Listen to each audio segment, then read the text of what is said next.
everyone, welcome to this week's homework. It's from a question I received on Instagram about improving ankle flexibility. What we're going to look at to help improve ankle flexibility. Now from our table, we're going to take your hands shoulder length distance apart. Hands are just underneath your shoulders. You don't want to go too wide. You don't want to take your hands past your shoulders. Your knees are sitting underneath your hips, hip width distance apart. From there, you're going to push into the tops of your feet, just barely lifting your knees off the ground.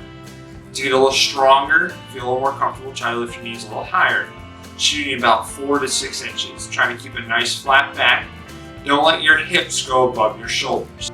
After table, what we're going to look at is moving from our table into a downward facing dog. Now we're not just going to pick our feet up and place it into a down dog. You're going to try to roll from the tops of your feet onto the balls of your feet, moving into your down dog. The third exercise we're going to look at is a lunge. Now we're going to look at both high lunge and low lunge.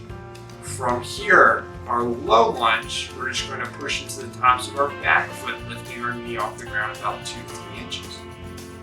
Hover that, hold that for about a 5 to 10 count or 5 to 10 breaths. Exhale, release with sounds. Now if you want to spice up your lunge to get a little more strength into your foot, try lifting your knee from your low lunge to your high lunge just by pushing into the tops of your back foot. Don't move your hips, don't use your front leg, just by pushing into the tops of your back foot using that ankle strength to lift your knee up and down.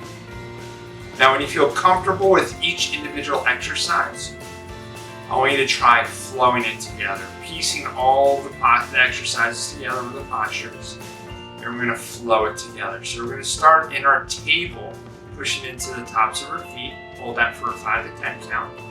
From there, we're going to move into our high lunge or low lunge, depending what you feel comfortable with. So we're going to step our right foot through into our hands, moving into your low lunge or high lunge for about a 5 to 10 count.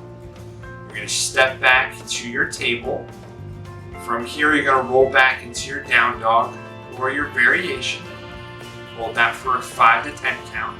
Then you're going to roll back through into your table again. Hold for about a 5 to 10 count, pushing into the tops of your feet. Step your left foot into the low lunge or high lunge. Hold for 5 to 10 count. Step back to your table. Roll back into your down dog. That's one set.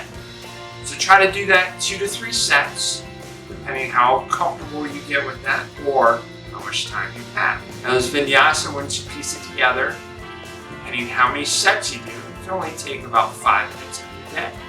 So give it a try. Let me know how it goes. If you have any questions, don't hesitate to ask.